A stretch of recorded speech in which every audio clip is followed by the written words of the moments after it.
¿Les parece si iniciamos 5:10 en lo que se conectan más?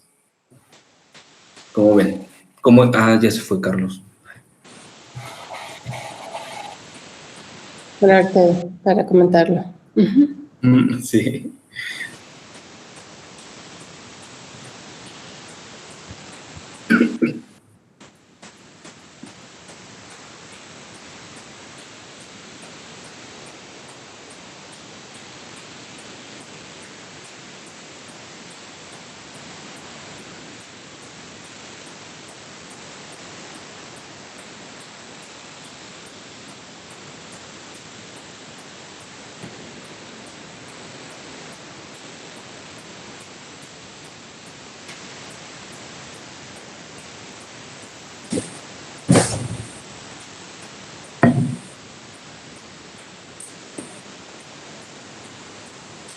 Carlos, sí, vamos a esperar otros 2-3 minutos y empezar y se transmite en Facebook. Bien.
Bueno, Oscar, tú cuando nos indiques, porque tú darás Pues, la bienvenida y luego yo presento a Carlos, ¿verdad? listo, sí, por supuesto.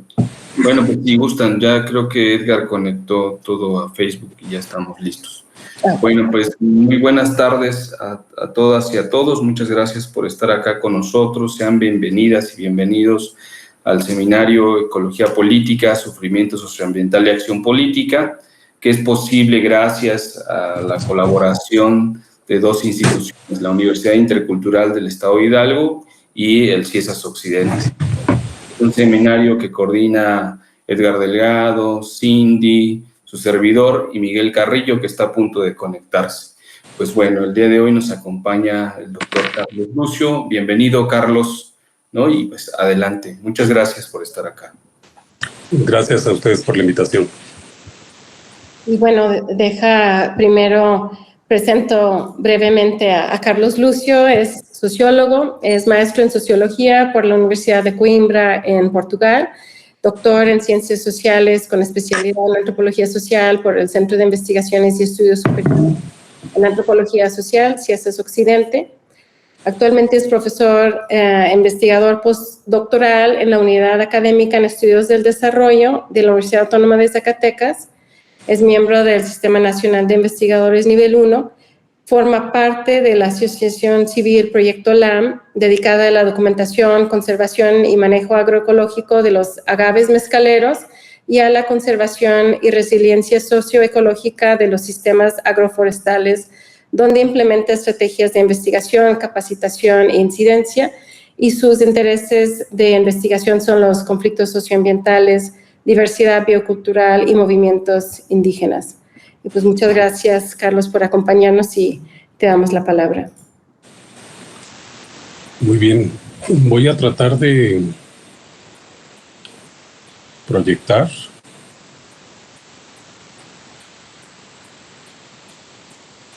Nomás,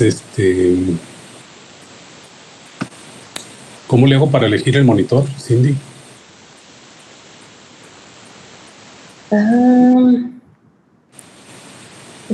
No soy muy experta en Meet. A lo mejor simplemente seleccionando la pantalla que vas a compartir. No me aparece.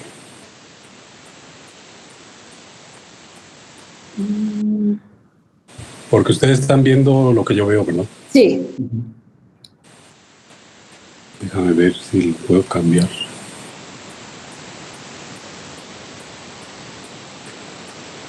Más que... bueno. Lo vamos a hacer así.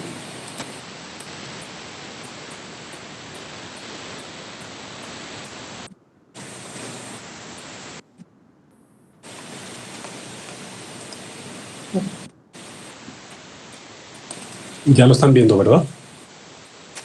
Sí. Muy bien, Sí. Vamos a ver si puedo presentar con éxito lo que tenía preparado, porque tengo abierto el Google Earth para explicarles, digamos, otras cosas, sobre todo del área de intervención donde estamos ahora realizando algunos trabajos. Se circuló o me habían solicitado alguna literatura previa, no sé quién tuvo acceso a ello, pero después podemos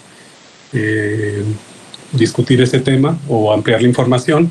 En principio, lo que les voy a hablar es, digamos, respecto al título de la ponencia, es cómo fortalecer algunas estrategias para pensar en nuevas modalidades de conservación a partir de corredores biológicos o islas de vegetación en un contexto de restauración y conectividad.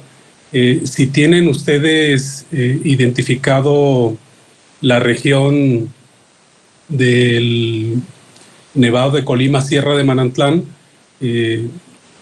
lo puse es la RTP64 que tenía identificada con Navia. Están aquí. La parte, digamos, de conexión entre Colima, el sur de Jalisco y Colima. En esta parte es la que, digamos, para ubicarnos todos en el mapa de la que les voy a hablar. Entonces, en la literatura que se circuló hay tres afirmaciones centrales que provienen, obviamente, de la identificación de una problemática en particular, de cuáles son las consecuencias que esto ha generado y qué alternativas se han ido pensando. En principio, el tema de fondo, y cuál les voy a hablar, y me voy a tratar de ir muy rápido porque si no realmente no vamos a alcanzar, tiene que ver con las denominaciones de origen como figuras de reconocimiento y protección, pero el punto de vista desde el cual yo las analizo es desde su agotamiento o de su crisis. Digamos, a pesar de que las consecuencias son más o menos conocidas en el contexto particularmente del tequila, se han seguido generando nuevas denominaciones de origen para otros destilados. 20 años después se hizo la del mezcal, pero recientemente en el caso de Jalisco se ha declarado, digamos, la raicilla, que es otro destilado de agave, aunque se están pensando en algunas otras que están como proyecto.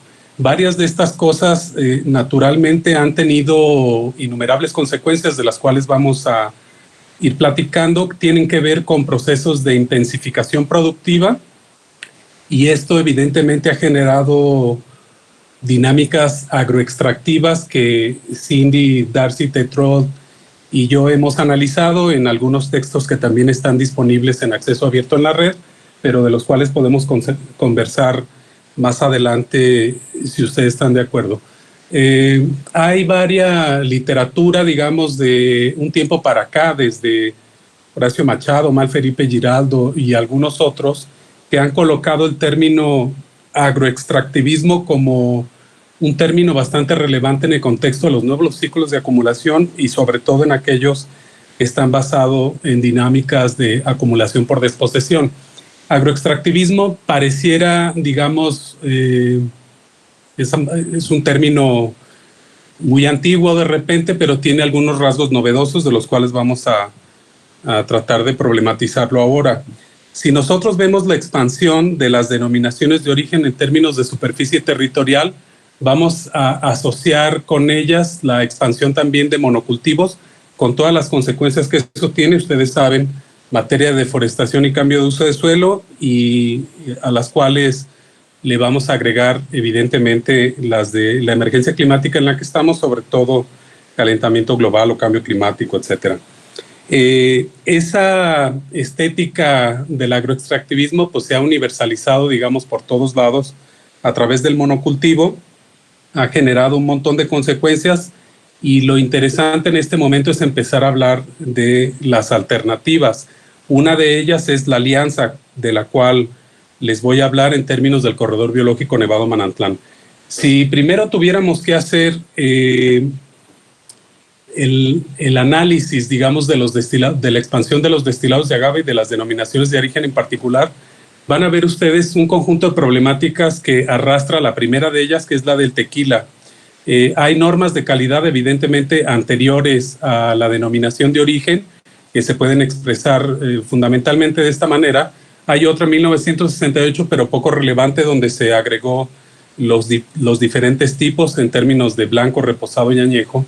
Pero el problema es, primero, era un aguardiente de agave conocido como vino mezcal de tequila, que se hacía particularmente con varias especies, tequilana y otras. Después fue un aguardiente que se hacía en la región de Tequila, pero después en las zonas colindantes de otros estados con características ecológicas semejantes, y ahí se abrió la posibilidad de que se incorporaran no solamente de los estados vecinos, sino regiones realmente muy lejanas como Tamaulipas. En principio, en el 64 se permitió el 30% de otros azúcares y después el 49%. Esto genera un conjunto de problemas. Las solicitudes de ampliación fueron estas, o sea, ya saben, se inaugura en el 74, se amplía en el 77, en el 99 y en el 2000, con un conjunto de municipios que también la mayoría conoce, y dejó de ampliarse, aunque se presentaron otras solicitudes para, digamos, sumar otros territorios a la DOT, pero ya no ha sido posible desde el 2000. Digamos, pasa de los 9 millones a los 11 millones de hectáreas, y de cualquier manera inaugura un camino. Pues cuando se ve críticamente, se ha ironizado diciendo que la primera denominación de origen en realidad constituye una primera adulteración de origen.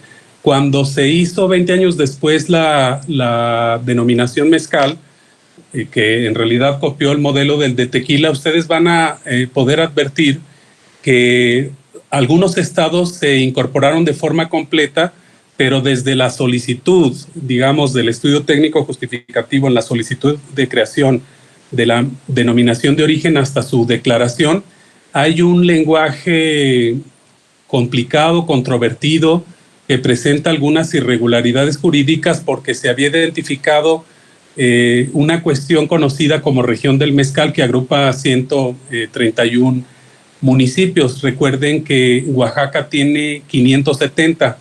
Entonces, en principio, todos los estados más la región del mezcal, no tengo tiempo ahorita para describir por qué está la problemática, pero en realidad ahí hay alguna laguna jurídica que no se ha resuelto a la fecha y las interpretaciones que hay son francamente insuficientes. La región del mezcal correspondía a estos 131 municipios y en total eran 39 millones de hectáreas. Si ustedes analizan, digamos, el comportamiento de una indicación geográfica con denominación de origen en 34 millones de hectáreas, pues saltan las alarmas y se ve un poco irracional donde, digamos, aquel origen que determina la calidad de un producto con base en los factores naturales y humanos puede extenderse en una superficie gigantesca que ocupa una parte del planeta. Si ustedes ven las diferencias que hay en Francia, en España, etcétera, las indicaciones geográficas o las denominaciones de origen tienen rasgos muy particulares que aquí se adoptaron de una manera completamente, digamos, controvertida. Es decir, las solicitudes de ampliación de la denominación de origen mezcal han sido estas, como se expresan en la pantalla. Inicia en 1994, pero se le agregan primero algunos municipios de Guanajuato, después Tamaulipas, Michoacán, Puebla, después Aguascalientes, Estado de México y Morelos, y al final Sinaloa.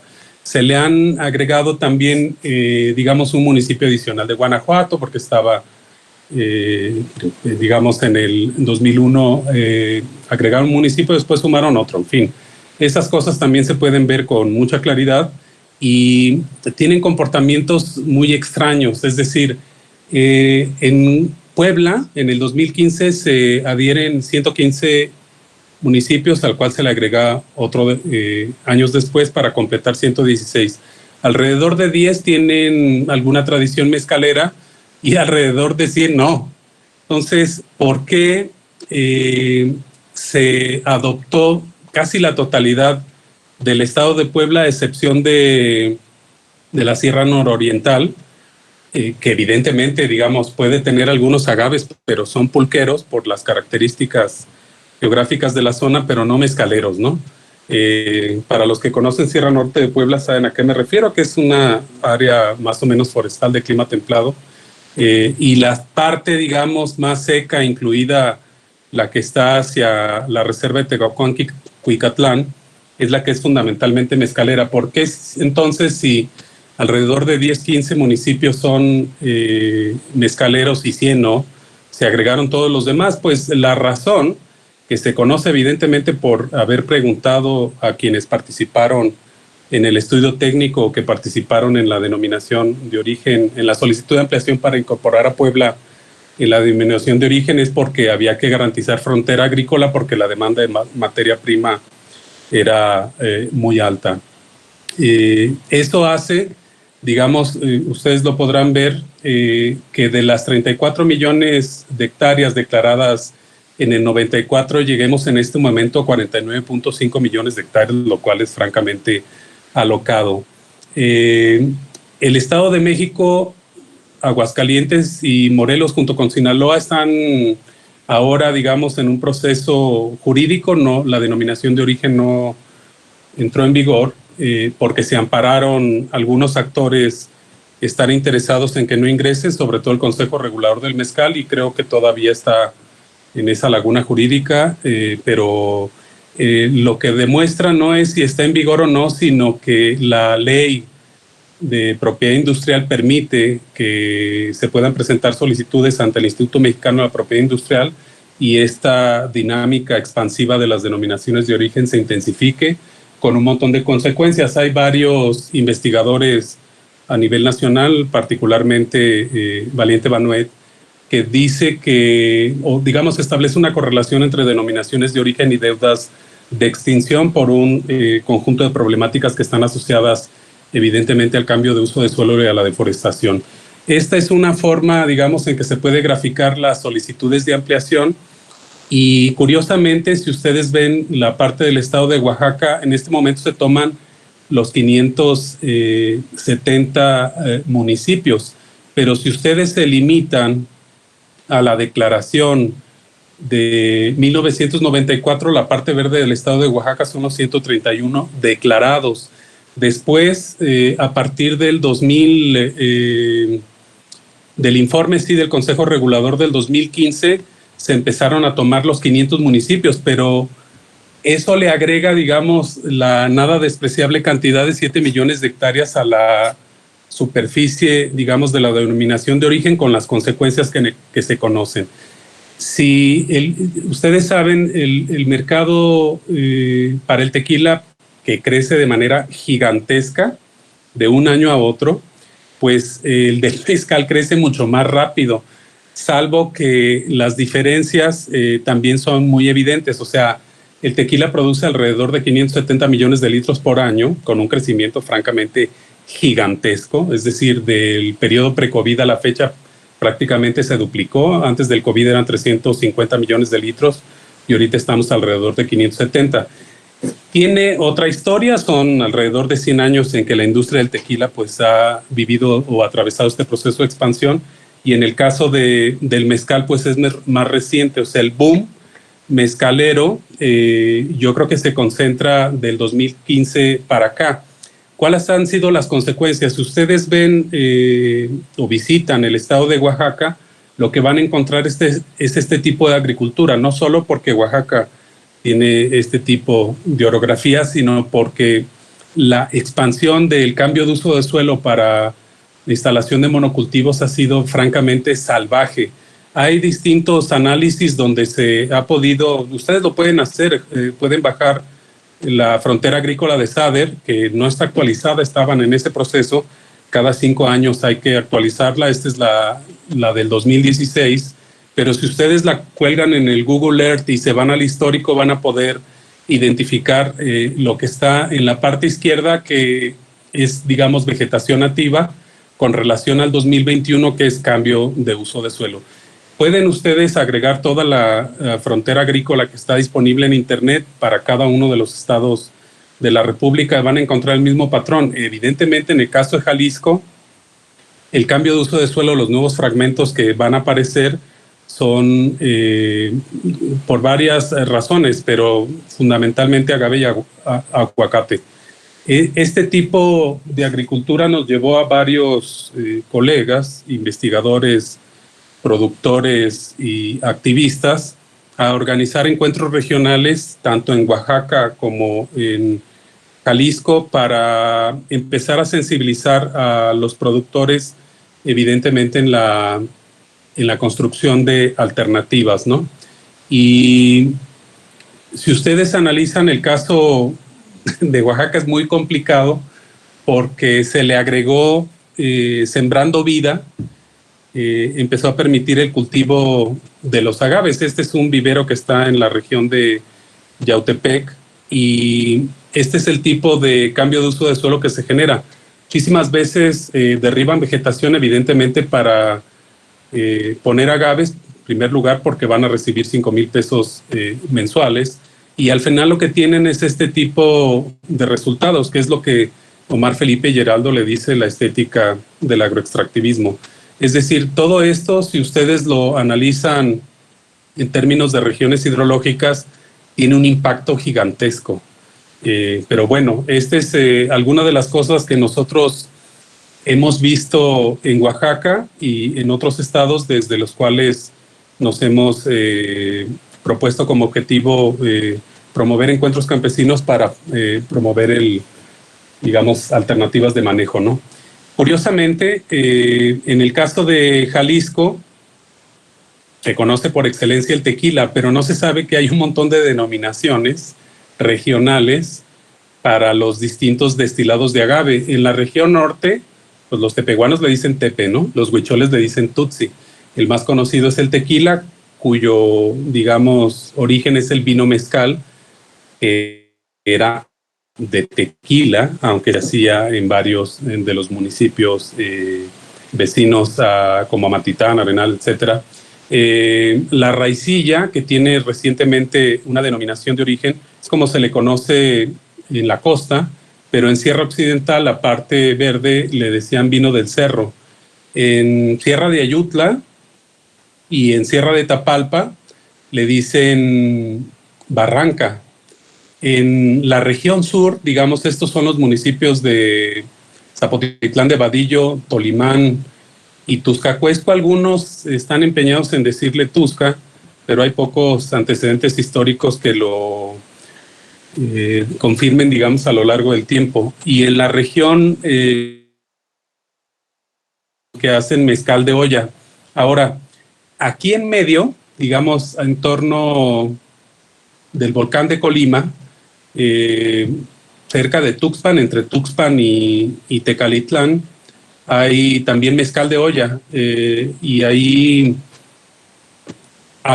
subiendo hacia Mazamitla, por Gómez Farías, Concepción de Buenos Aires, Mazamitla, hasta Quitupan, toda esa zona, es decir, toda esta parte del medio. Recuerde, Zapotitlán de Vadillo tiene el volcán, y del volcán de Ciudad Guzmán hacia arriba, por la Sierra del Tigre hasta Quitupan, todo eso es mezcal de olla, que se conoce como el pueblo más reconocido es Quitupan, pues le dicen Quitupan o mezcal de olla. Todas estas denominaciones regionales son las que existen en este momento en Jalisco, aunque se conoce fundamentalmente la del tequila. 2019 se crea la denominación de origen raicilla, que es prácticamente una copia al carbón de la denominación de origen mezcal, es una copia al carbón de la denominación de origen tequila. Y en fin, ese patrón de tequilización de los destilados de agave, pues ahora se ha universalizado básicamente porque es un modelo de negocios muy exitoso. Si ustedes identifican como estas variantes regionales en Sierra Occidental, se le puede agregar también la Cacoma, Jolapa, Sierra de Quila. En realidad es una región gigantesca de 6 municipios de Jalisco más uno de Nayarit, Bahía de Banderas, donde se lo dice de distintas maneras a la raicilla. Hay un montón de críticas, digamos, a la forma en que se presentó el estudio técnico justificativo y después a cómo se aceptó la declaración de la denominación de origen raicilla. Este es otro mapa. De estos mapas los hizo uno Pepe Hernández y otro Oasis Huerta de Paisaje Biocultural, para identificar las distintas formas de destilación y las distintas formas de denominación de lo que ahora se conoce como raicilla, de acuerdo a las regiones: costa, Sierra Occidental, Sierra de Ayutla o incluso la Sierra de Quila. En realidad, en el estudio técnico justificativo solicitaron la superficie, digamos, de demarcación de la DOR para 80 municipios de Jalisco, ocupando prácticamente todas las regiones, incluida la región sur, en torno del Nevado de Colima, lo cual históricamente pues es una mentira y no le dicen raicilla, pero eso demuestra en todo caso pues el afán expansionista, digamos, la ambición de quienes promovieron la denominación, pero el Instituto Mexicano de la Propiedad Industrial se basó en cierta jurisprudencia que había generado la solicitud en el 2000 de la marca colectiva Raicilla Jalisco, los cuales tenían los mismos municipios que están ahora declarados. Estas son las regiones terrestres prioritarias, y este es particularmente la Cerro Grande de Manantlán, visto desde las faldas del Nevado de Colima. Digamos, el escenario es mucho más complejo. Hay una expansión del monocultivo muy delicada. Con el agave, pues se le sumó a la problemática del aguacate. Ustedes recordarán, digamos, que el principal productor de aguacate a nivel nacional es Michoacán, pero Jalisco ha venido, digamos, ocupando el segundo lugar de manera acelerada y actualmente tiene cerca de 30,000 hectáreas de cambio de uso de suelo para la instalación de huertos de aguacate. El siguiente cultivo que se ha expandido en la región sur del estado es el del agave tequilana, con proporciones realmente gigantescas. Ahora, esta pequeña mancha que ven en Cerro Grande es absolutamente cambio de uso de suelo ilegal, ¿no? Además es un polígono protegido y es la zona núcleo de la Reserva de la Biosfera de Manantlán. Quiere decir que desde el río, aquí hay un cerro que tapa la vista, pero abajo está el río Armería, de la cuenca Armería-Yuquila. Desde ahí, desde el río hacia arriba, que son un montón de metros, está creciendo el monocultivo. Si ustedes ven, digamos, esta es la frontera agrícola normal, pero van a ver algunos fragmentos. Si ustedes descargan en el Google Earth la superficie temporal, que es ese polígono, van a ver evidentemente las aperturas de cambio de uso de suelo. Esta es una de las barrancas que bajan del Nevado de Colima, conocida como el Huacal.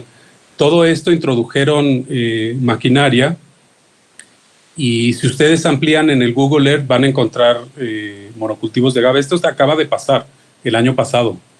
Y este es el tipo de paisaje que van a encontrar. Todo esto es apertura, cambio de uso de suelo, que se hizo con maquinaria pesada, y el resultado es la foto de la derecha. Este es un paisaje más o menos tradicional en la zona del Nevado de Colima, donde se da el manejo agroforestal. Van a ver el cultivo de los agaves asociado con la vegetación nativa. Esta es una, pues, de los principales objetivos de la estrategia del corredor Nevado Manantlán, que es enriquecer la vegetación nativa, las islas de vegetación, porque se están comportando prácticamente como zonas de refugio. Y alrededor, digamos, del monocultivo, pues prácticamente no hay nada. Ahora, para que no crezca ningún tipo de vegetación que le haga competencia al agave, recuerden que esos se bañan constantemente con faena, cuyo componente base es el glifosato. En estas fotos pueden ver una de las parcelas donde nosotros trabajamos, que es estrictamente manejo agroforestal. Las alianzas que les iba a contar, digamos, se dan en el marco de una iniciativa, de una convocatoria del Convenio de Diversidad Biológica de hace varios años, se llamaba Forest Ecosystem Restoration Initiative, que ganó Reforestamos México. Entonces, reforestamos junto con otros aliados, particularmente el Parque Nacional Nevado de Colima, la Reserva de la Biosfera Sierra de Manantlán, la Junta Intermunicipal del Río Yuquila, y algunos investigadores o asociaciones civiles. Antes estaba la que se conoce como Milparse y después Proyecto LAM.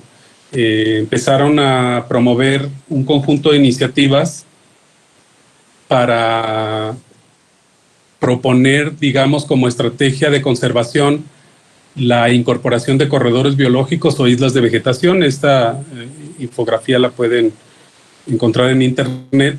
Este es el polígono del FERI, del Forest Ecosystem Restoration Initiative, que se desarrolló del 2019 a 2021. Van a encontrar, digamos, los polígonos del Parque Nacional Nevado de Colima en esta zona, junto con las declaratorias estatales de bosque mesófilo. Esta es la reserva de la biosfera de Manantlán, y todo lo demás es el polígono de interés. Uno de los textos, digamos, donde nosotros hablamos de estas cosas está en el número 183 de la Jornada del Campo, donde pueden ampliar un poco la información. Y la idea básicamente de empezar a pensar en los corredores biológicos como una nueva modalidad de conservación a través de restauración y conectividad es para combatir todas las consecuencias del monocultivo. Este es el mapa ya del gran corredor, digamos, o del gran área de interés que se deriva después de lo de FERI. Y aquí tienen la Reserva de la Biosfera Manantlán, el Parque Nacional Nevado de Colima. No se ven bien, pero aquí deberían de ser 4 polígonos, que son la declaratoria estatal de bosque mesófilo, y si ven como en morado, aquí hay un conector.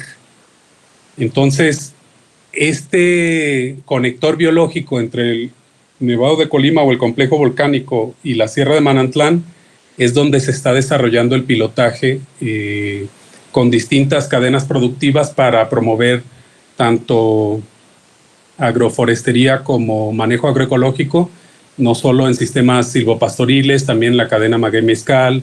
En el caso de la miel, hay café bajo sombra y algunas iniciativas que ya existen, pero dan un poco irregulares en materia de ecoturismo, que digamos tienen distintos procedimientos para verificar prácticas amigables con la biodiversidad. Junto con unos colegas, nosotros trabajamos particularmente el tema de los destilados de agave para buscar cómo a través del manejo agroforestal y agroecológico se pueden diferenciar, digamos, de quienes tienen prácticas más bien nocivas. Y nosotros hemos creado 10 indicadores que tienen que ver desde el establecimiento de cultivo, las distintas formas de reproducción, privilegiando pues, la reproducción por semilla y no nada más la propagación a través de hijuelos, digamos, desde el cultivo, cómo se mantienen estas poblaciones, cómo se cosechan, el manejo de residuos, el manejo de suelo y agua, de plagas y enfermedades, la dinámica de establecimiento de policultivos asociados a vegetación nativa para enriquecer estas islas de vegetación, también, digamos, iluminando la parte de los microorganismos en suelo, pero también en levaduras, para pasar desde una perspectiva micro-macro hasta la gobernanza territorial y el manejo integrado del paisaje. Esto se está haciendo en esta zona, digamos, que les digo, el conector. Aquí hay otra manera de verlo. Hay un conjunto de parcelas donde se están desarrollando estos pilotajes, particularmente en las faldas. Digamos, esta es la parte alta del complejo volcánico y evidentemente la zona habitada y agrícola es hacia el sur. Este es el límite con la reserva de la biosfera de Manantlán y particularmente esta es la cuenca del río Armería-Ayuquila. Lo que nos hemos propuesto un grupo de personas interesadas, de investigadores, activistas, estamos trabajando en la zona, es reunir una triangulación de investigación, capacitación e incidencia en el área del conector, en las cadenas productivas que les comentaba y particularmente en la de destilados de agave, porque es una zona muy conocida, pero también que vive un proceso de expansión gigantesco, tanto de aquellos mezcales que no se encuentran dentro de una denominación de origen, como los que sí están relacionados particularmente con el tequila. En fin, aquí hay desde literatura hasta estrategias de instalación de infraestructura. Este es un módulo de lombricomposta. El de la izquierda, este es el bagazo, digamos, la idea es poner viveros. Este es un invernadero y este es una geomembrana para cosecha de agua, porque en todas estas zonas no hay agua. Digamos, el agua que había que bajaba del Nevado de Colima, aunque es del ejido, los manantiales y el bosque es particularmente zonas de uso común que normalmente se dejan como intangibles.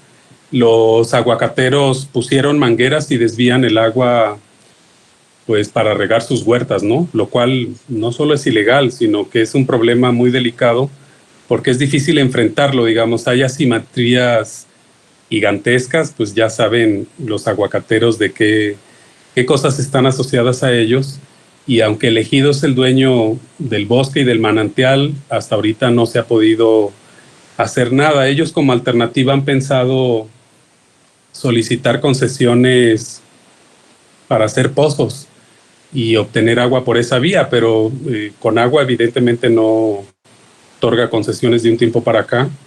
Y además, digamos, no debería de ser una alternativa, porque si ellos son los dueños del manantial han conservado el bosque y el agua pues debería de ser para ellos, no está justificado que los aguacateros la tomen para sus huertas.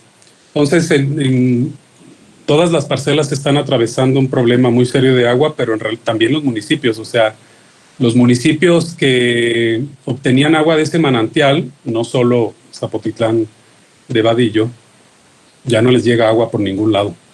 Entonces, lo que nosotros hemos hecho es poner un invernadero, una geomembrana, promover la reproducción por semilla, no solo de agaves, sino de distintos árboles que hay en la vegetación nativa, dependiendo de las zonas, si es en la zona del río o en la zona más templada de bosque, pues los que estén en ese lugar para hacer estrategias de reforestación. Este es otro de los viveros, todos estos se han hecho con proyectos en esa estrategia que les digo de capacitación e incidencia, porque más allá de generar investigación también hay que hacer algo que les resulte útil a las comunidades, ¿no?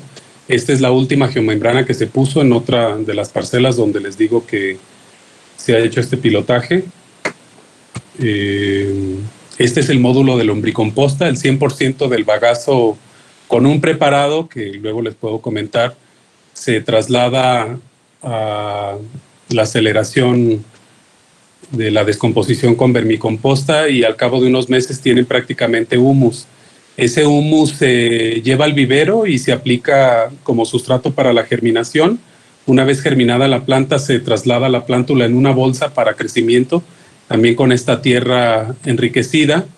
Y después, fuera del vivero, tienen unas áreas de adaptación ya como a pleno sol y al aire libre de los agaves antes de su traslado definitivo a las áreas de la parcela, que también están manejadas en un contexto de rotación de cultivos asociado con milpa y manejo agroforestal, digamos este es un mezquite, por ejemplo, que pueden ver ahí a un lado. La idea es enriquecer con todos los árboles que estén presentes en la zona, mezquites, bonetes, ciruelos, parotas incluso, y en las zonas donde hay sombra, pues nada más diseñar una estrategia de rotación de cultivo, porque esta forma de escalonamiento de la reproducción por semilla, después la etapa final de crecimiento biológico, pues ahí como son de ciclos muy largos, de 8 o 9 años, algunos dependiendo de la especie del agave, pues pueden tardar mucho más, pues esa zona se va a quedar ahí más o menos intangible y entonces hay que ir a otra parte de la parcela a reproducir el ciclo. Cuando se cosechan estos agaves para destilación, ahí es donde se pone la milpa, normalmente asociada obviamente el maíz con frijol, calabaza y a veces chile. Entonces esta es la estrategia que nosotros hemos desarrollado, obviamente de una manera muy accidentada, porque conseguir los apoyos no es tan fácil. Quien consigue a través de donaciones recursos para implementar obras de infraestructura es Reforestamos México. El grupo de investigadores lo que hemos hecho es sobre el terreno generar información que sirva tanto para la capacitación en el manejo alternativo de los productores, para proponer estas obras de infraestructura relacionadas con el manejo y en ese sentido favorecer estrategias de gobernanza y al final tengan un impacto en términos de restauración del paisaje.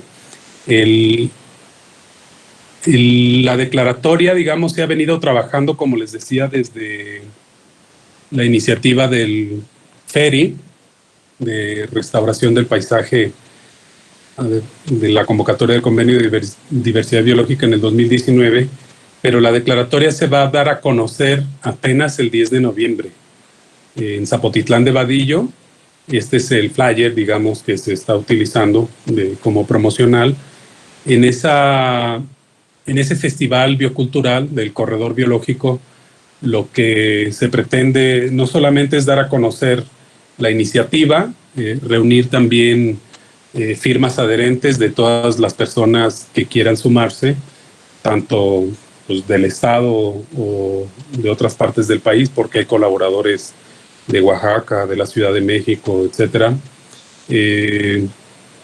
Va a haber una feria de productores y también se van a exhibir el escudo del corredor biológico se va a imprimir con criterios de seguridad para convertirlo en un sello verde, ¿no? O en un distintivo marca que se adhiere a los productos en las cadenas que les había comentado, y donde se tiene más avances es en particular en el tema de destilados de agave, con los 10 componentes de manejo que les comenté hace rato, donde va a haber prácticas mínimas y máximas, algunas que son evidentemente requisitos sin el cual no podrían acceder al sello verde.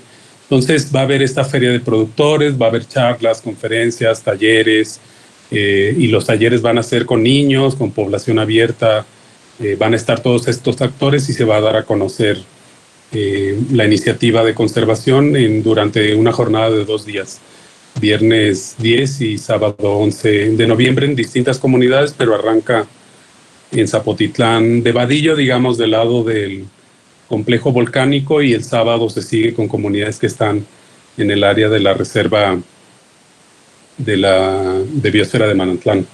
En fin, hay un conjunto de cosas más o menos así que son las que les quería explicar en la presentación. Quería ver, déjenme ver si puedo proyectar en el Google Earth. ¿Ya están viendo Google Earth? Sí, ¿verdad?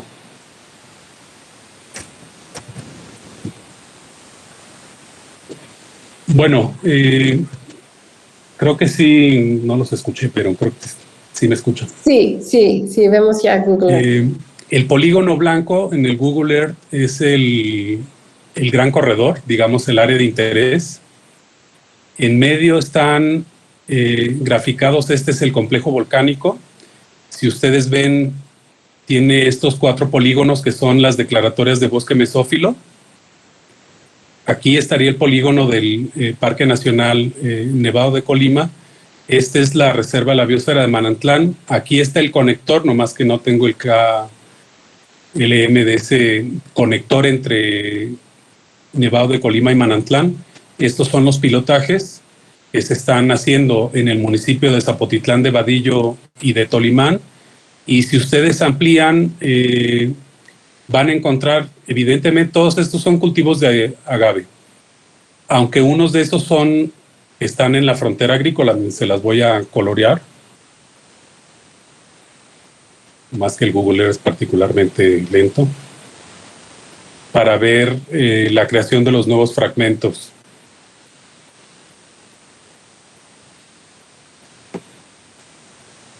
Bueno, todas esas, la superficie marrón, oscura, digamos, pues es temporal, y todos estos fragmentos son nuevos, digamos, del 2016 en adelante, y son agaves, y ustedes lo ven.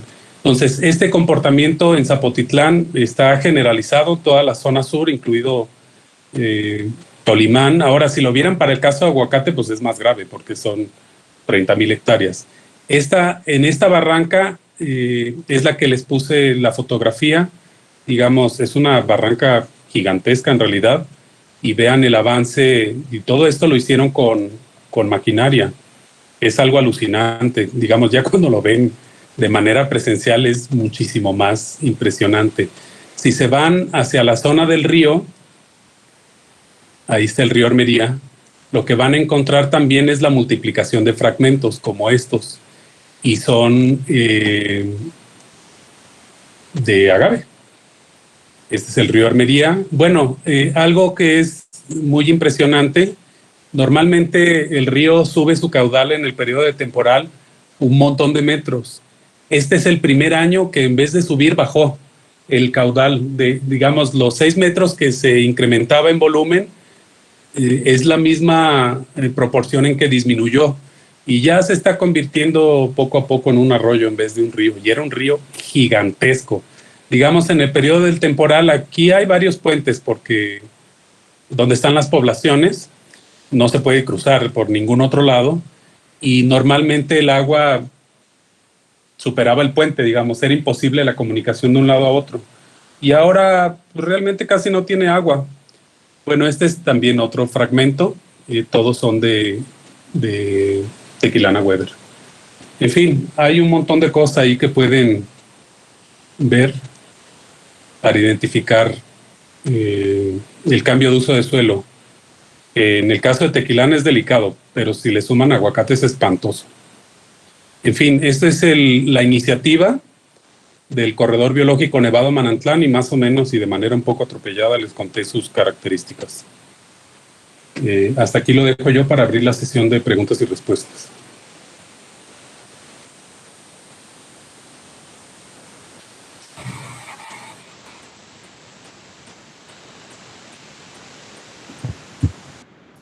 No, pues muchísimas gracias, Carlos.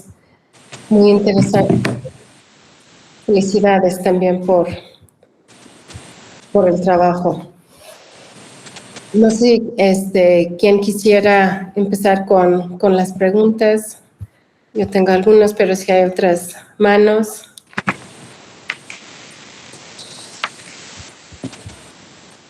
Bueno, yo empiezo con a lo mejor dos, Carlos.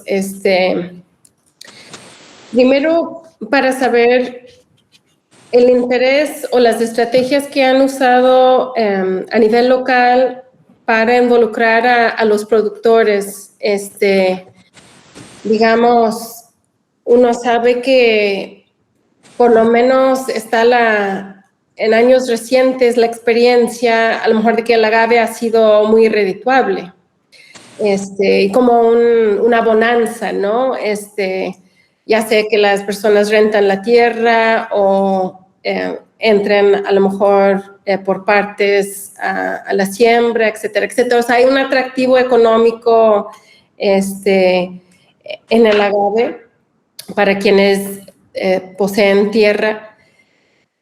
Habrá otros factores, pero ¿cómo ha sido el proceso de involucrar a los productores, ¿no? Y a las comunidades, cómo les han llamado la atención, y qué respuesta han tenido y qué estrategias han usado?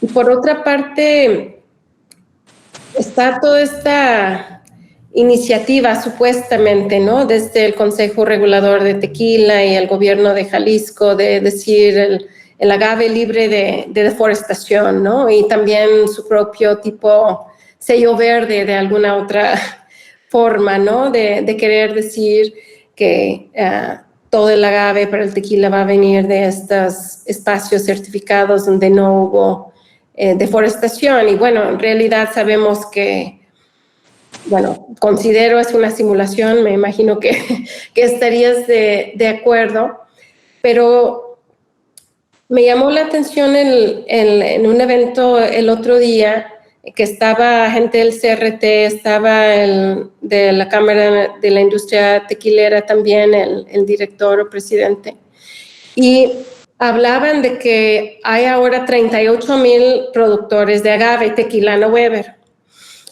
y que hay una sobreproducción o sobre siembra, pues un excedente que se verá a futuro de la siembra de agave. Y cuando dijeron 38,000 productores me llamó mucho la atención porque ¿quiénes están detrás de todas esas siembras, no? Porque muchas veces es tierra rentada, hay operadores que están detrás de estas siembras, y si el cambio de uso de suelo no se está regulando y se está pudiendo certificar esos espacios, creo que esos operadores tendrían un papel importante ahí.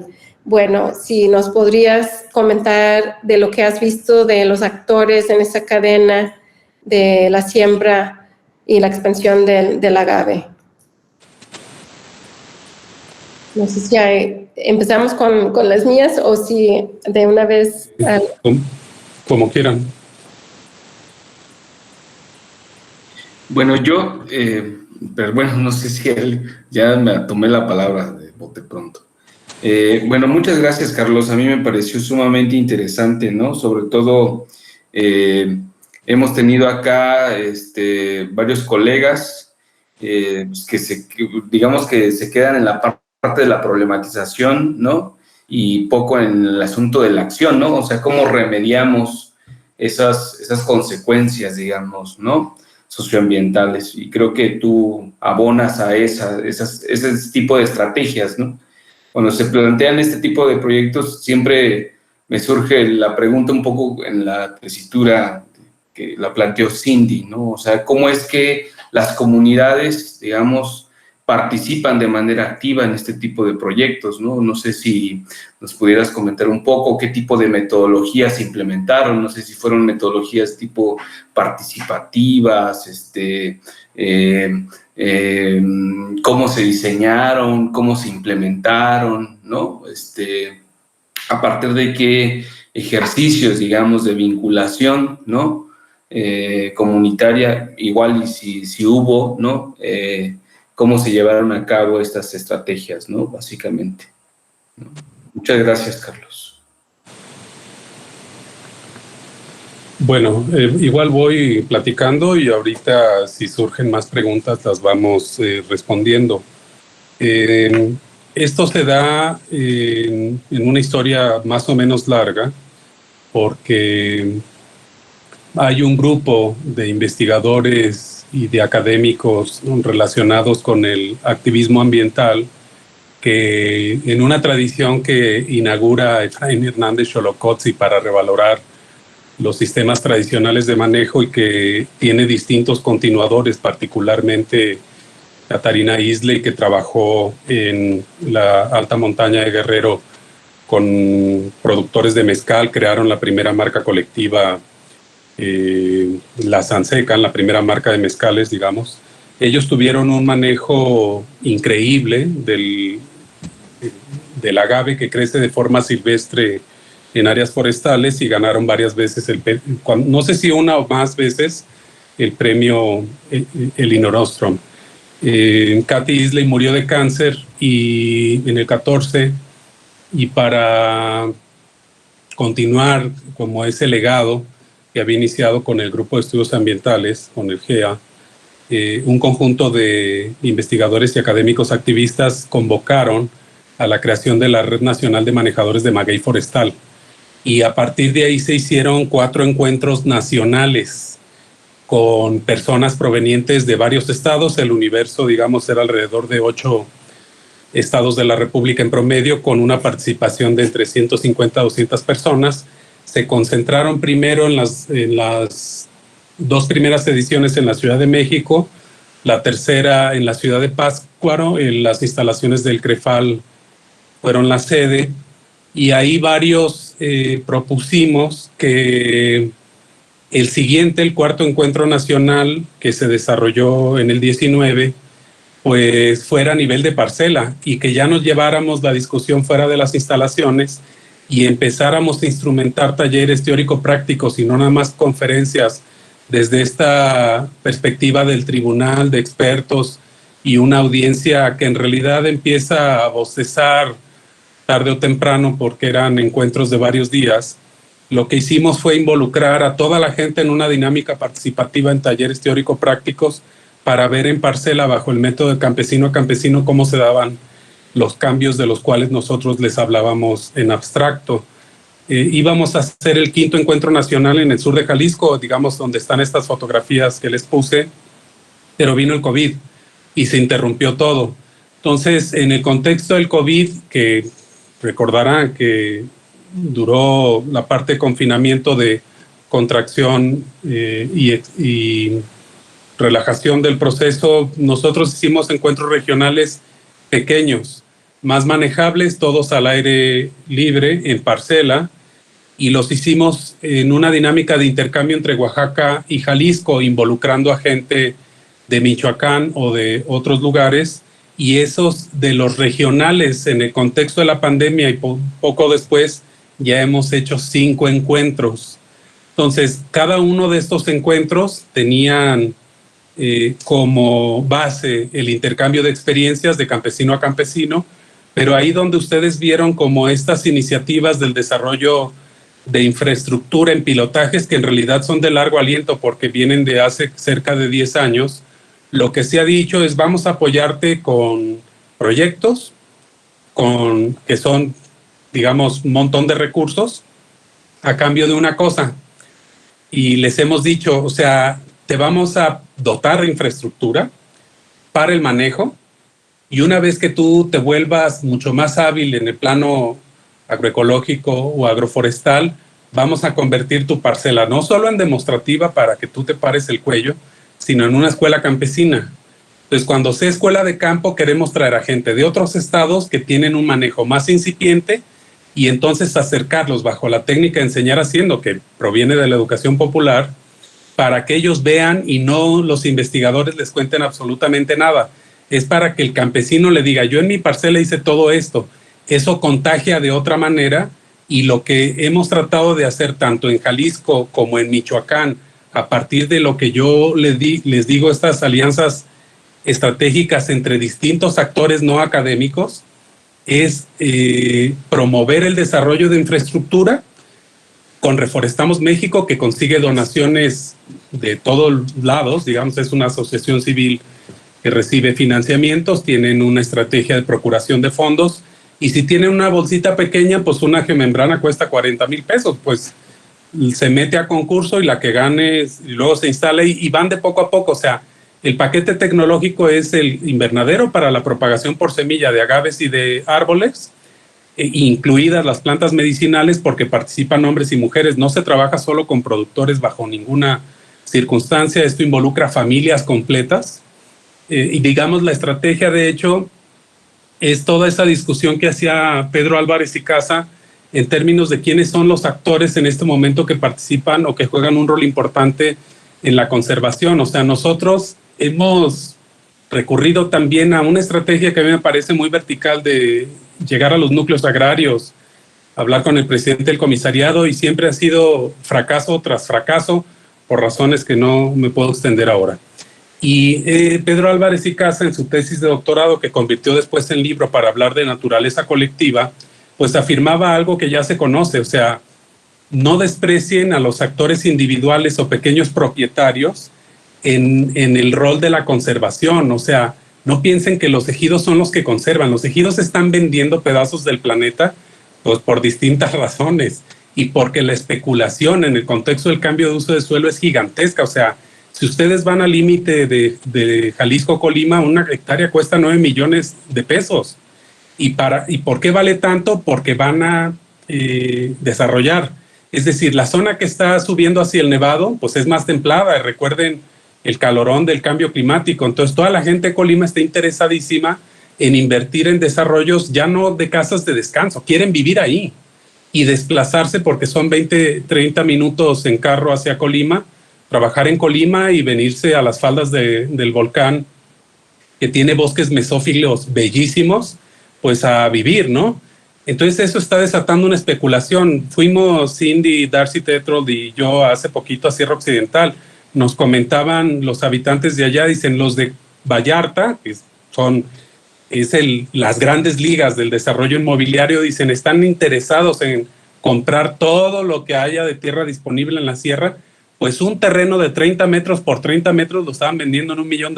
Vean el problema. Entonces, ¿quién era el más interesado en vender el ejido? Ahora, ¿quién es el más interesado en conservar las personas afectadas? Entonces, decía Álvarez y Casa, puede haber familias o pequeños propietarios que son los que van a jugar un rol más importante que toda la lógica anterior de la estructura agraria. Recuerden, la territorialidad neoliberal transformó y determinó los procesos de cambio agrario, no solo en la transición de cultivos alimentarios o de sistemas alimentarios regionales hacia la agroindustria y los cultivos de alto valor, sino a la bienvenida de un montón de tipos de desarrollo que son francamente alucinantes. Entonces, en ese contexto, nosotros dejamos de ir con núcleos agrarios y empezamos a ir con los ejidos, con las familias, y las familias están jugando un papel importantísimo en conservación. O sea, Reforestamos ha puesto fototrampas para ver entre el Nevado y Manantlán si se comportan como corredores biológicos, y han encontrado un montón de fauna, de felinos grandes incluso, que dicen es que van de las parcelas, así como vieron, digamos, una parcelita toda, pues con un montón de vegetacioncilla, esas son zonas de refugio, Si ustedes tienen la perspectiva del monocultivo, donde además están llenas de glifosato, no crece absolutamente nada que dé sombra que no sea el agave. Recuerden, la deforestación es defaunación. ¿A dónde se va toda la fauna? Incluida la que se puede calificar como nociva, pues van y se comen la milpa de los campesinos, que además la hacen de forma orgánica, porque como no tiene venenos, pues hay un montón de alimento disponible. Entonces lo que hacen los campesinos es pues decir, bueno, un pedacito va para los animales y otro para nosotros. Pero las huellas, ustedes a un recorrido in situ por parcela pueden identificar un montón de huellas de todos los mamíferos que están refugiados en estas islas de vegetación. Entonces, si nosotros hacemos esta conexión o estrategia de restauración de islas de vegetación con conectividad, después lo sumas en una perspectiva macro y empieza a cobrar más sentido. Ahora, ustedes pueden ver en materia presupuestal, el capítulo, digamos, más castigado es el ambiental. El ramo 16 desapareció el presupuesto de egresos de la Federación. O sea, si ustedes creen que todas las áreas vinculadas a la Comisión Nacional de Áreas Naturales Protegidas, sean decretos federales o estatales, tienen alguna relevancia en materia de conservación, pues no. O sea, no tienen presupuesto, el que tienen incluso a nivel de secretaría se va en capítulo 1000, que es sueldos y salarios, y para hacer obras o estrategias es francamente imposible. Ahora, reforestamos es sociedad civil, y sociedad civil junto con investigadores están desarrollando inteligencias que son infinitamente más ambiciosas que la que está logrando ahorita, digamos, la política pública en términos más convencionales. No quiero decir que con eso sacrifiquemos evidentemente la capacidad de orientar, diseñar y ejecutar política pública. Lo que quiero decir es que no hay que pensar en ese callejón sin salida estadocéntrico de que solo el gobierno hace cosas. En realidad hace pocas y a veces nada. Entonces, todo lo que se está logrando a partir de sociedad civil y su vínculo con investigadores es muchísimo más ambicioso, como pueden ver ustedes en la iniciativa del corredor biocultural. ¿Cómo se ha involucrado a productores de comunidades? Nosotros, desde los encuentros nacionales hasta los encuentros regionales y a nivel de piso, lo que se ha hecho, porque hay ciertos filtros o indicadores, si son manejadores incipientes, y acredita naturalmente el filtro de que no se han intensificado tanto, digamos, que se acerquen al monocultivo más agresivo, sino que continúan todavía con prácticas agroecológicas o agroforestales, lo que se tiende es a enriquecer esto. Entonces, no todos entran, evidentemente hay filtros, y los que logran entrar, lo que se les, digamos, ofrece es fortalecer estrategias basados en la dotación de infraestructura, pero a cambio de compromisos en el manejo. Y una vez en el manejo, implementando distintas técnicas de manejo, estas se verifican, y si logran, digamos, atravesar los procesos de verificación, la promesa es otorgar un distintivo marca o sello verde. Ahora, todo lo que les digo se da en un contexto de combatir radicalmente toda estrategia de greenwashing, porque ARA, digamos, el certificado de agave responsabilidad ambiental es basura. Y con perdón de quienes participaron en eso, algunos son conocidos míos, y a lo mejor partieron de la mejor buena fe, pero es basura, punto. Lo que yo les acabo de mostrar en Google Earth y en fotografía es cambio de uso de suelo. ¿Cómo van a filtrar, digamos, qué cultivos ingresan y qué no? Allí hay una laguna gigantesca. Es decir, si tú eres una empresa tequilera, no vas a pedir ese certificado para comprar agave. Lo compran, se acabó. Y eso está, ¿por qué, digamos, en el COVID el tequila creció al doble? Producen 570 millones de litros anuales. Eso es diabólico.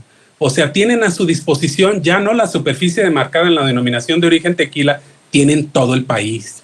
Porque ya saben, si tú tienes la posibilidad de agregarle 49% de otros azúcares, pues lo saquen de donde sea, incluidos los otros agaves. En fin, hay un conjunto de problemáticas. En 1994 se identificaron 5 especies por su importancia económica que destilaban mezcal, que los nombres se los ahorran. En ese suplemento de la Jornada del Campo, Ignacio Torres publica un listado actualizado de las 64 especies que se usan en este momento para destilar mezcal. Ya no son 5, como eran en 94, son 64, 57 o 58 de ellas son silvestres. Se extraen de forma ilegal de los territorios.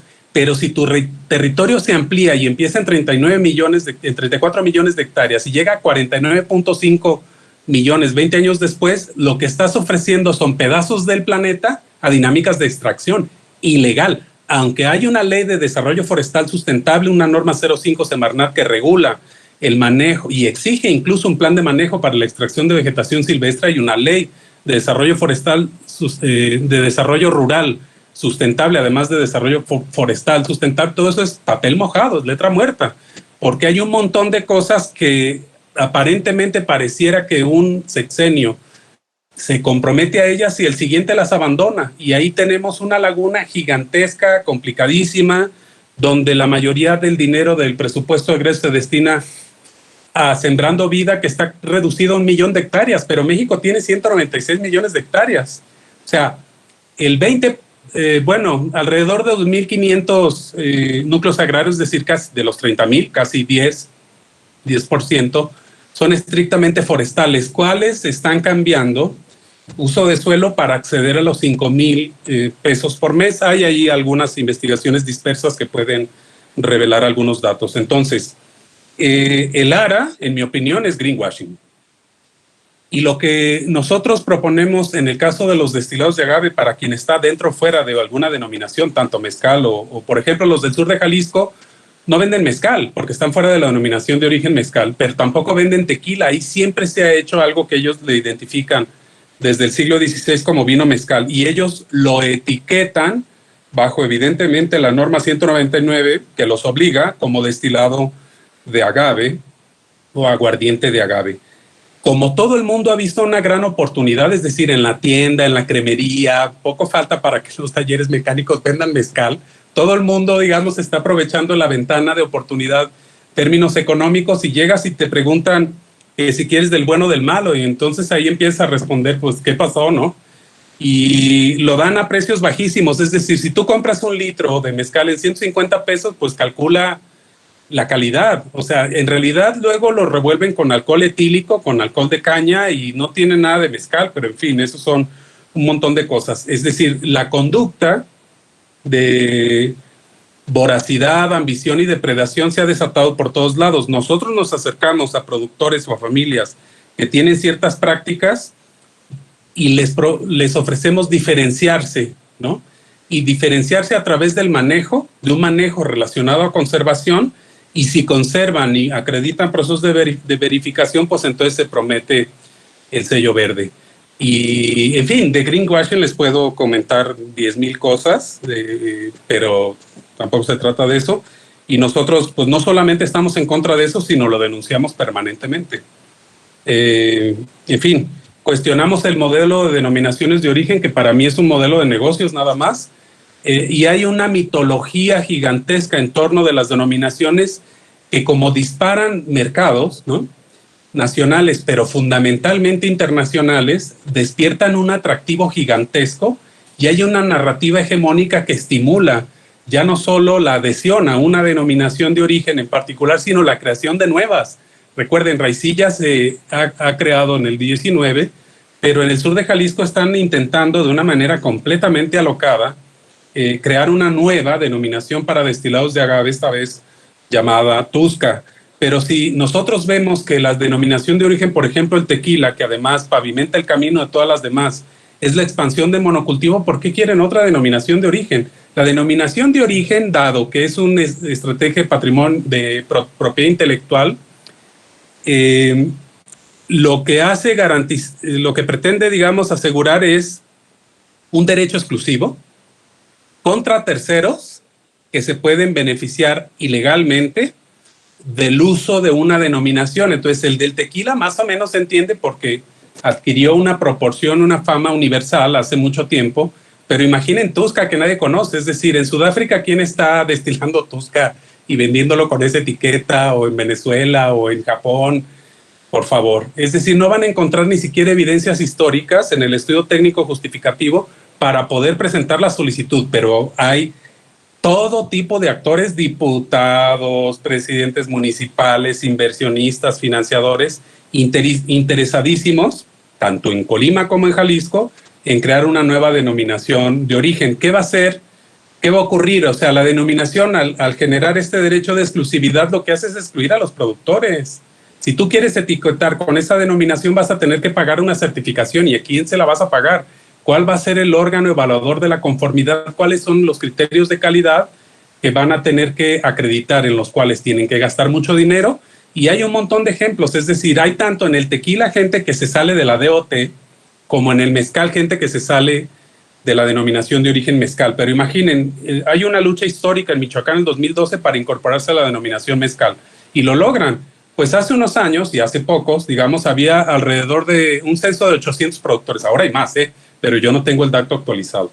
Hace unos años había 800 productores en mezcal en Michoacán, 20 se habían certificado, porque es caro certificarse. Y además había una competencia monopólica, porque solo el Consejo Regulador del Mezcal, con sede en Oaxaca, tenía la capacidad de verificar y certificar todo tu producto, aunque estuvieras a 2,000 kilómetros de distancia. Eso se ha ido corrigiendo porque metieron una demanda, evidentemente, por comportamiento monopólico, y lo ganaron, de tal manera que ya hay 5 organismos evaluadores de la conformidad. Pero cuando se traslada ese modelo a otros como Raicilla y eventualmente Tuxtla, la cosa se va a complejizar, y lo que hacen los inversionistas, sobre todo los envasadores, que son los primeros interesados, es poner monocultivo, tener una capacidad instalada de producción muy alta, etiquetar esa cosa y venderla en el extranjero.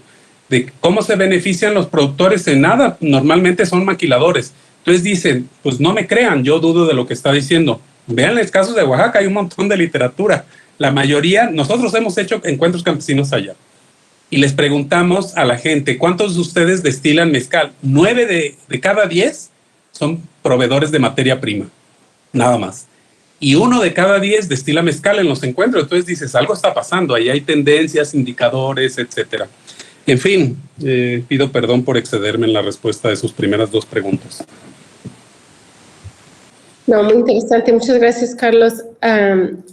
Aquí hay 2 preguntas que voy a leer que están en el chat, y si hay otros que quieren hacer una pregunta, pueden ahorita abrir micrófono o levantar la mano.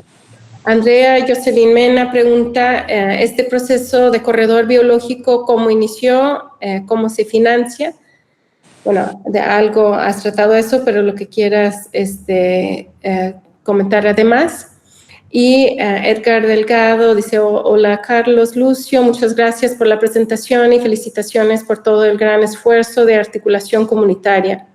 Quería preguntar lo siguiente, dentro de las articulaciones del proyecto colectivo, ¿existe la producción de conocimiento desde el conocimiento de los pueblos indígenas, si es que hay esos grupos?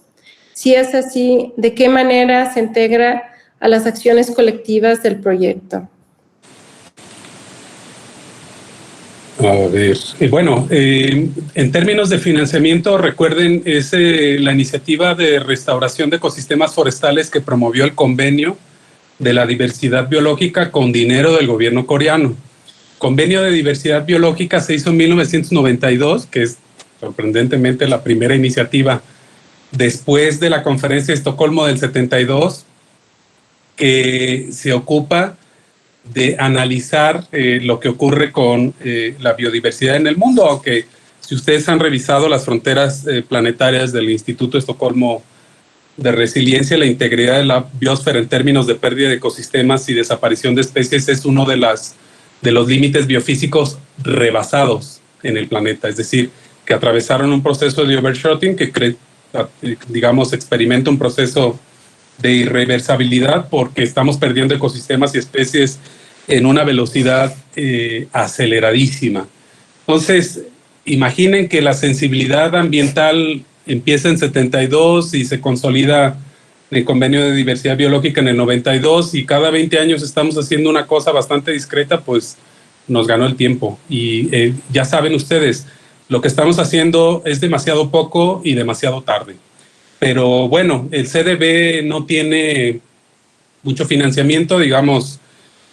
Ha habido distintas estrategias, incluido el proyecto GEF no sé si lo recuerdan, no me acuerdo del acrónimo, pero también ya terminó. Y en fin, una vez que se agota este financiamiento que se da entre 2019 y 2021 Reforestamos le dio continuidad a través de sus propias estrategias de procuración de fondos y en alianza con los actores institucionales en materia de medio ambiente, pero también con investigadores, Chuy Rosales de la Universidad de Guadalajara en Autlán, obviamente estamos nosotros que hemos colaborado desde hace mucho tiempo, se ha tratado de darle continuidad y ahora el producto es la iniciativa del Corredor Biológico Nevado Manantlán.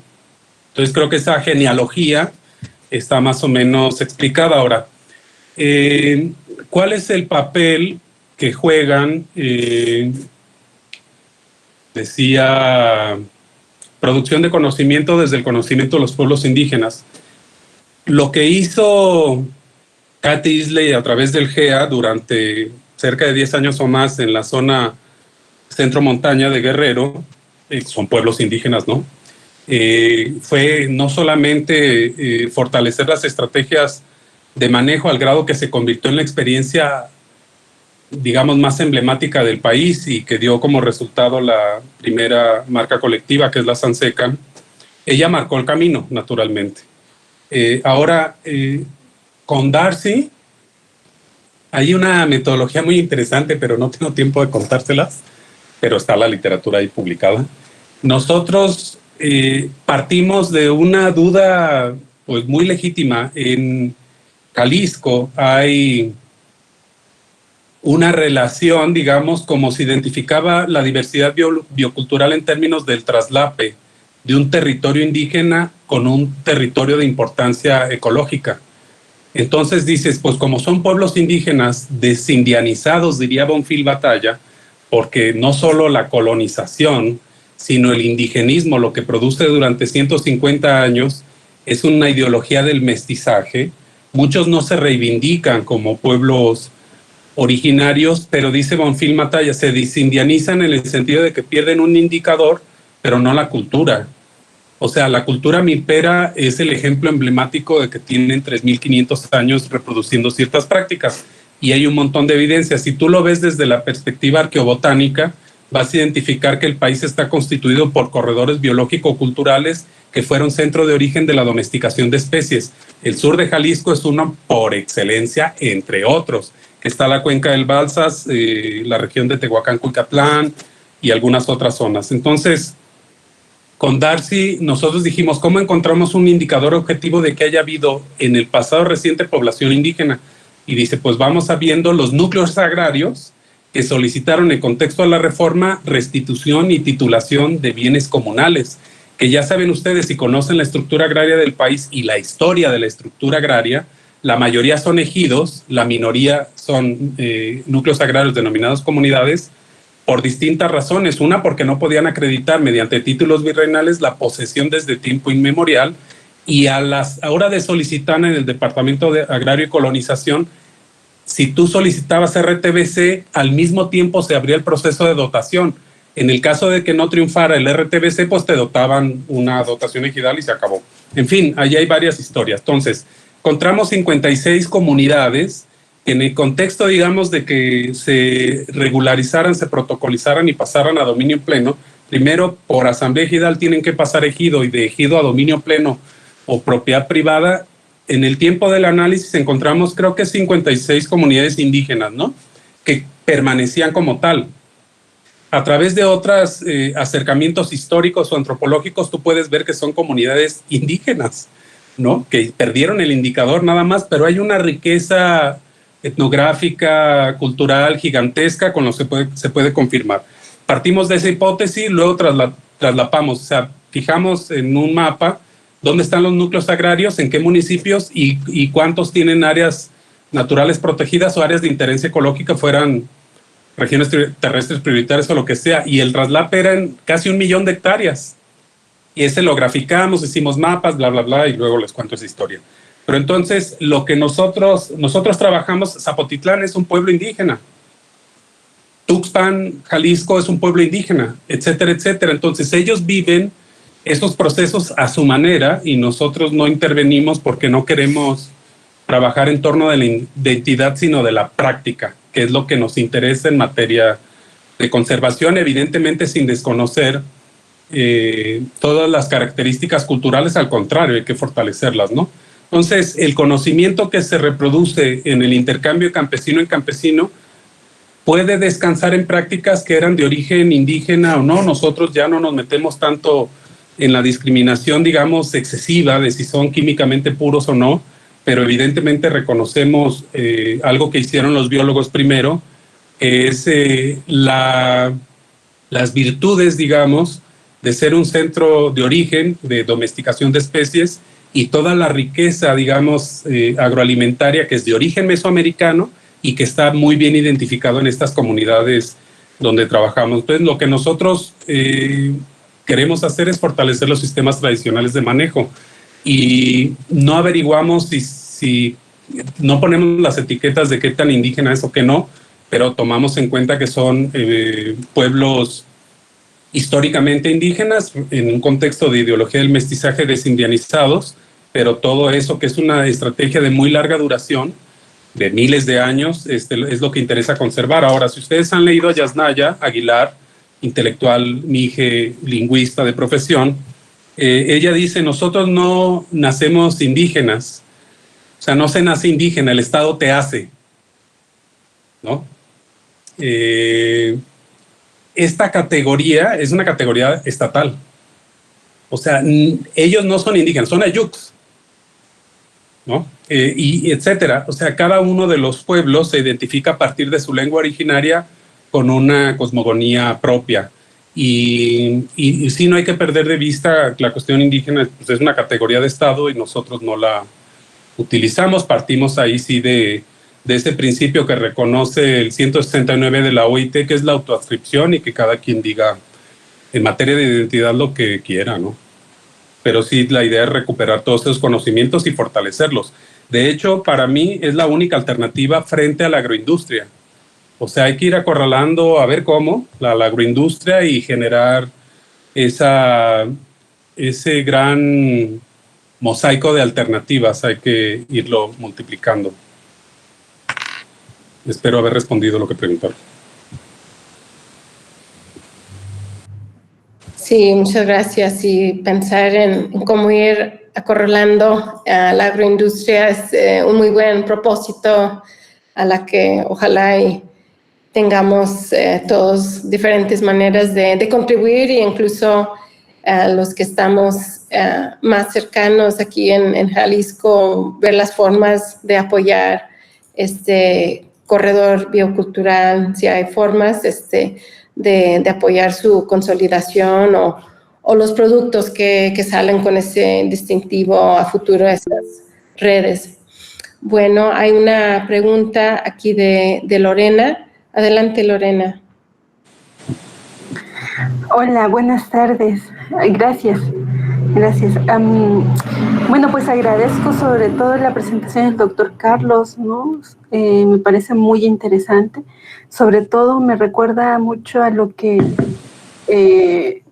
estábamos comenzando a trabajar desde 2019 en la Universidad Intercultural del Estado de México, junto con los colegas que están en esa universidad ahora todavía, justamente para establecer corredores biológicos, ¿no? A través del establecimiento de milpas intercaladas con árboles frutales.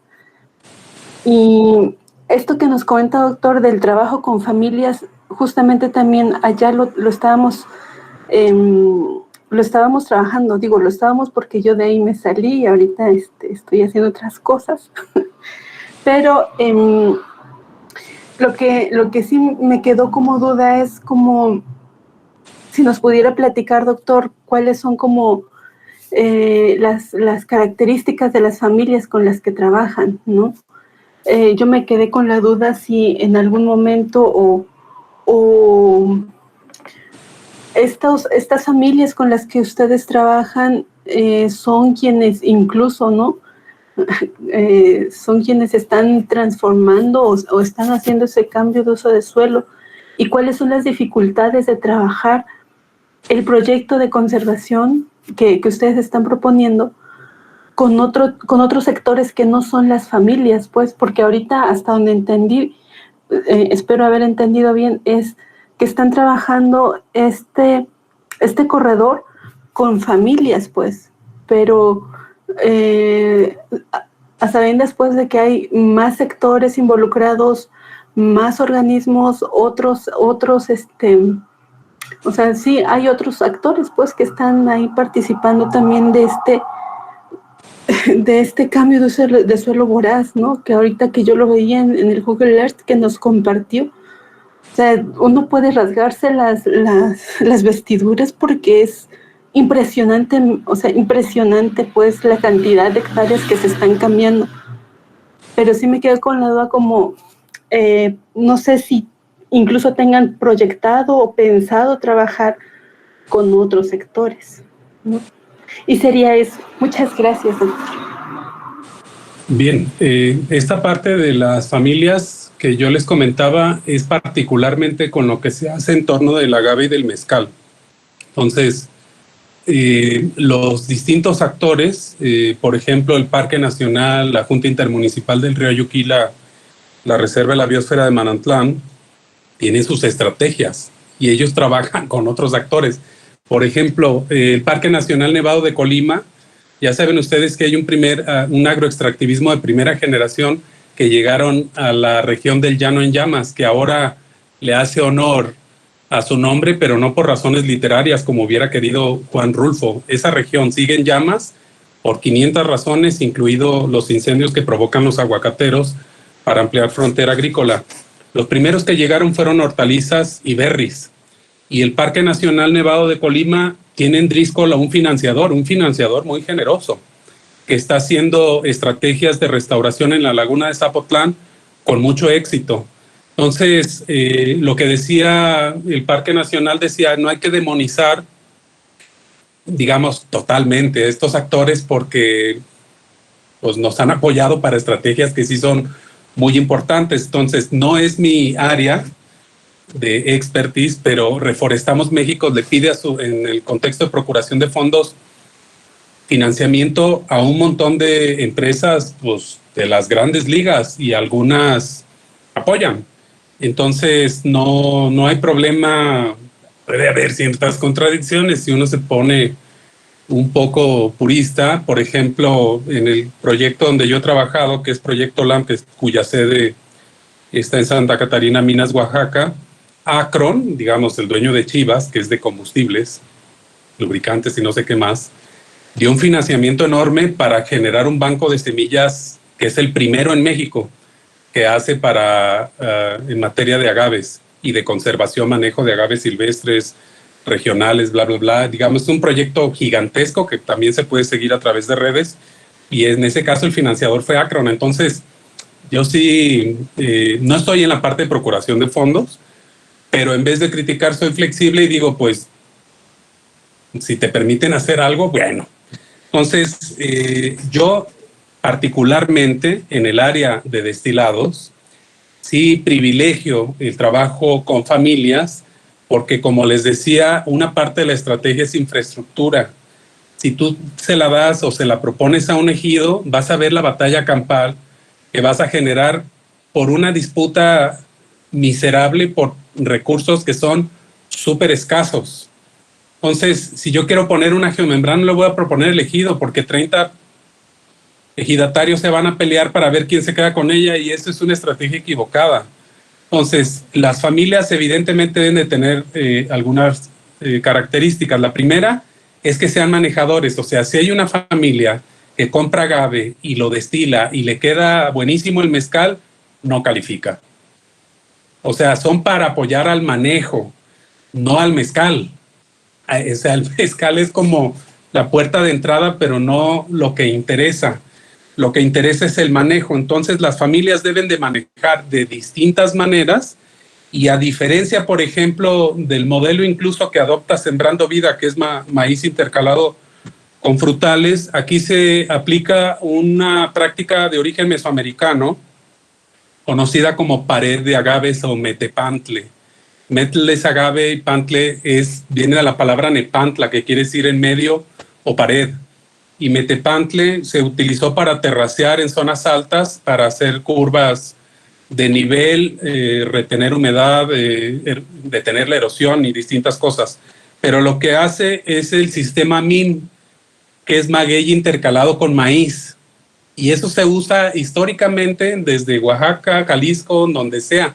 Y lo que nosotros hacemos es la milpa asociarla con la vegetación nativa, que puede ser, dependiendo del tipo de vegetación, zonas templadas o tropicales o tierras secas, y hay que asociar maíz con la vegetación nativa, es decir, el policultivo con vegetación nativa, incluido el agave, y el agave introducirlo en contextos más agroforestales.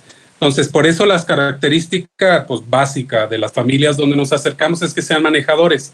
Muchos de ellos eligen comportarse en el contexto productivo como cooperativas familiares, y el principio jurídico que utilizan de organización es la sociedad de producción rural. Entonces ahí hay comportamientos que pueden ser incipientes en el plano incluso económico y empresarial, pero organizados por familias. O sea, si hay un productor exclusivo que, por ejemplo, no tiene hijos involucrados en el manejo, no califica. O sea, pues es un productor de mezcal y que le vaya bien, pero a nosotros nos interesa el impacto que va a ocurrir en el territorio, tiene que ser manejador, tiene que tener evidentemente algunas hectáreas, y lo que nosotros estamos ya pensando es en el incremento de la superficie, es decir, contabilizar cuántas hectáreas tienen por familias, que pueden ser pequeñas unidades dispersas incluso, pero que tienen manejos muy interesantes dependiendo del gradiente altitudinal y del tipo de vegetación, porque aquí hay algunos que están del maíz intercalado con frutales y mezquites o vegetación de tierras secas, y todo eso se puede y se debe enriquecer. Ahora, en ese contexto de maíz, frutales y vegetación de tierras secas, tiene manejo agrosilvopastoril, que también hay que reconocer y es susceptible de otorgar un sello de manejo con prácticas amigables a la biodiversidad. Todo ese trabajo lo hizo Conavio y nosotros de alguna manera nos interesa retomarlo. Entonces, en general, esas serían las características familiares. La básica es que sean manejadores y pueden tener adicionalmente algunos comportamientos positivos, que es la de constituir cooperativas, y pueden tener principios de asociación como la SPR, entre otros. Muchas gracias. Muy interesante. De nada, gracias a ustedes. No, muchas gracias, Carlos. No sé si hay alguna última pregunta. Ha sido muy interesante la discusión, además de la presentación.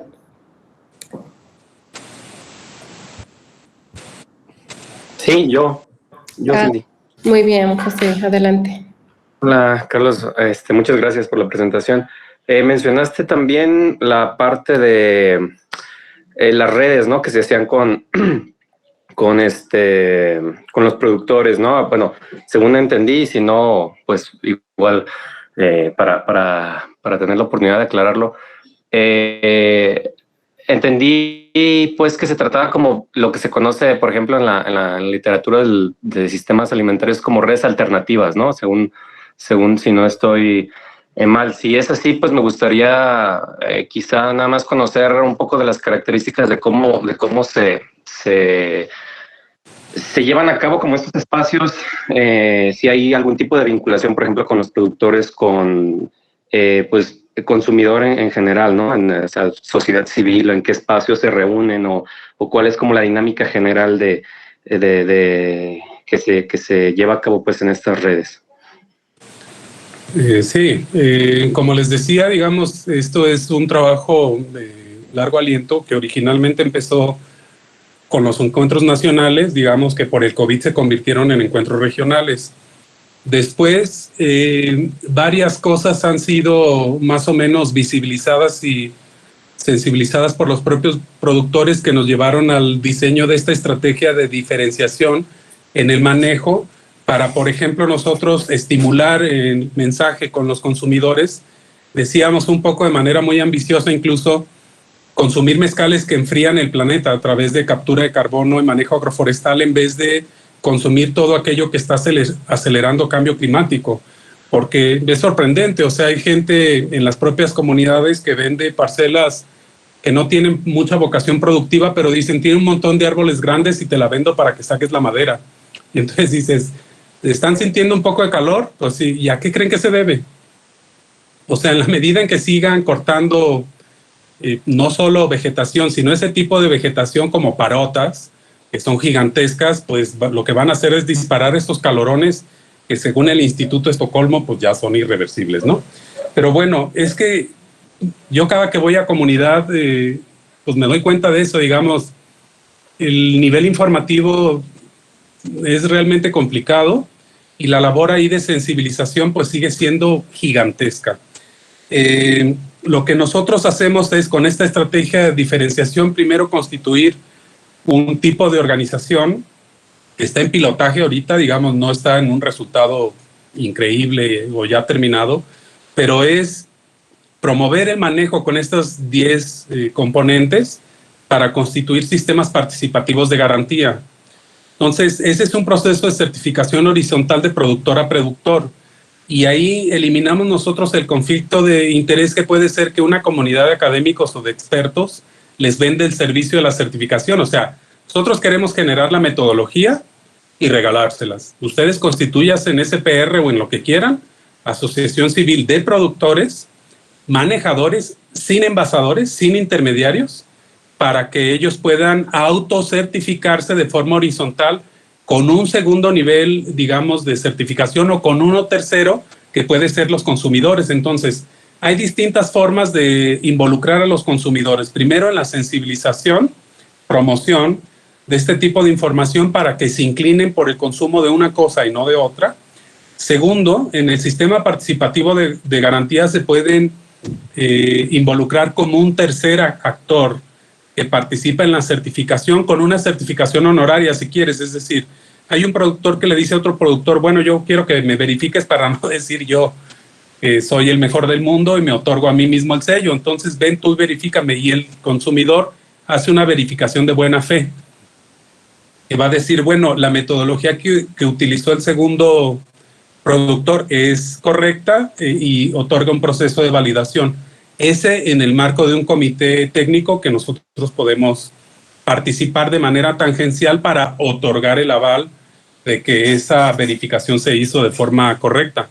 Pero es responsabilidad de los productores en primer lugar, que se puede respaldar de manera bastante sólida con comunidades informadas de consumidores, y el comité técnico puede, digamos, otorgar ese aval de una manera más tangencial, ¿no? Sin que nosotros participemos directamente. Pero hay distintas formas de sensibilización. Una estrategia que nos interesa es involucrar incluso a los sitios de hospitalidad, tanto en Colima como en Guadalajara, pues porque ellos son los consumidores cuando menos de los destilados, ¿no? Pero en el contexto del consumo, pues sí, promover estrategias cuyo adjetivo es el consumo responsable, pero a mí no me convence esa categoría. Creo que hay que ir más allá ahorita de un montón de cosas y en vez de promover ese tipo de estrategias hay que hacerlas un poco más radicales. No me gusta la idea de consumo responsable, pero sí de un consumo bien informado en el que incluso se involucren los consumidores participando en alguna forma del sistema participativo de garantía que los incluye, de hecho, en el diseño. Entonces ya veremos después en la realidad empíricamente cómo los podemos reunir, pero incluye tanto a consumidores individuales, organizados, informados, como sitios de hospitalidad para que participen en la implementación de estos sellos verdes y son una pieza clave. O sea, yo ya no pienso en denominaciones de origen, sino en denominaciones de destino. Veamos si esa gente quiere consumir algo orgánico, agroecológico, agroforestal, que cuida al mundo, en vez de todas las otras pues, cosas que están acelerando la destrucción. Gracias, Carlos. A ti. Muchas gracias, Carlos.